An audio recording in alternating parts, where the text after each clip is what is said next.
السلام علیکم ناظرین، اگر آپ چاہتے ہیں کہ بلڈ پریشر کی وجہ سے کہیں آپ کے دماغ کی نسیں نہ پھٹ جائیں، بلڈ پریشر کہیں آپ کو ہارٹ اٹیک کی طرف نہ لے کر جائے، اگر آپ چاہتے ہیں کہ بلڈ پریشر سے ہونے والی تمام علامات سے آپ بچ جائیں اور گھر پر بیٹھے بیٹھے آپ کوئی ایسی چیز بنا لیں جو آپ کے بلڈ پریشر کو کنٹرول رکھ سکے، اور اگر آپ چاہتے ہیں کہ آپ بلڈ پریشر سے ساری عمر کے لیے جان چھڑا لیں تو یہ بھی ممکن ہے، ناممکن نہیں ہے، کچھ بھی ناممکن نہیں ہے، لیکن ہمیں سمجھنا ہوگا کہ اصل میں مسئلہ کیا ہے۔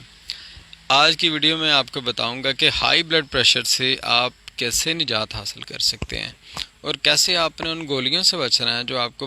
دیکھیں بلڈ پریشر ایک خاموش قاتل ہے، یہ کبھی بھی حملہ آور ہو سکتا ہے۔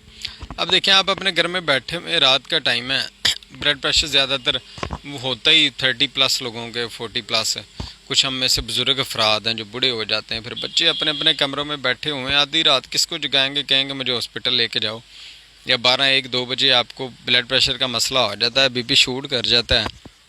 تو کیسے آپ فوری طور پر اس کا حل نکال لیں گے؟ آدھی رات کو بھاگیں گے جا کے میڈیکل سٹور سے گولی لے کے آئیں گے؟ کیا سارے میڈیکل سٹور اس وقت کھلے ہوں گے؟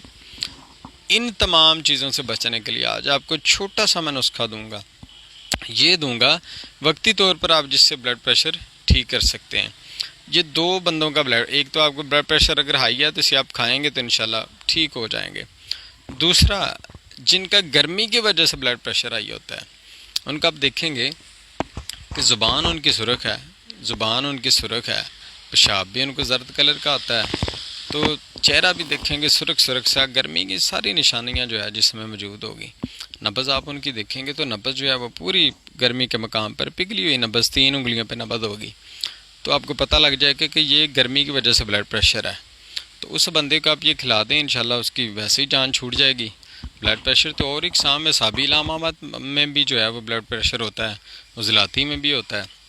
اس کی تفصیل میں بعد میں بتاؤں گا۔ آج میں آپ سے یہ بتا دوں، اس میں 3-4 چیزیں آپ نے استعمال کرنی ہیں: چھوٹی چندن، تخم کاسنی، سوکھا دھنیا، اس کے علاوہ سندل سفید۔ اور اگر آپ کو بلڈ پریشر شوگر کا مسئلہ نہیں ہے تو چینی بھی استعمال کر لیں، اتنی ہی 10-10 گرام ڈال لیں۔ اگر شوگر کا مسئلہ ہے تو پھر آپ چینی استعمال نہ کریں، اس کو آپ آدھا چمچ چھوٹا بھی لے سکتے ہیں، صبح دوپہر شام۔ اگر گرمی کا مسئلہ ہے کوشش تو کریں گے جب آپ کا بی پی ہائی ہو تب آپ آدھا چمچ اس کا کھا لیں، ٹھیک ہو جائے گا، یا 500 ملی گرام کے کیپسول بھر لیں تو 15-20 منٹ میں آپ کا انشاءاللہ جو ہے وہ بلڈ پریشر ٹھیک ہو جائے گا۔ ان دس کیس اگر آپ کے پاس کوئی چیز موجود نہیں ہے، اگر آپ میں گرمی کی ساری علامات ہیں، کوئی چیز آپ کے پاس موجود نہیں ہے کہ آپ کیسے جو ہے وہ ایٹ اے ٹائم آپ کے پاس کوئی میڈیسن موجود نہیں ہے، تو دیکھیں یہ گرمی کی وجہ سے اگر ہے تو یہ حرارت کا مسئلہ ہے۔ آپ اسے پانی پی لیں 3 گلاس 4 گلاس، پیٹ ایسے بھر جائے، دیکھیں گے 5 سے 6 منٹ کے اندر وہ آپ کا بلڈ پریشر نارمل ہو جائے گا۔ کیسے ہو جائے گا؟ گرمی ہے، گرمی کو آپ نے پانی دے دیا، گرمی کا زور ٹوٹ گیا، حرارت کو برودت دے دی، حرارت کا زور ٹوٹ گیا، بلڈ پریشر نارمل ہو گیا۔ ناظرین، اس کے ساتھ ہی جو ہے مجھے آپ اجازت دیں، کال کچھ ضروری آ رہی ہے، انشاءاللہ نیکسٹ ویڈیو پہ میں مکمل بات کروں گا، ویڈیو لمبی ہو جانی ہے، اس میں مکمل کے بلڈ پریشر سے ہمیشہ کے لیے کیسے جان چھڑانی ہے۔ اس کے ساتھ ہی مجھے اجازت دیں، اللہ حافظ۔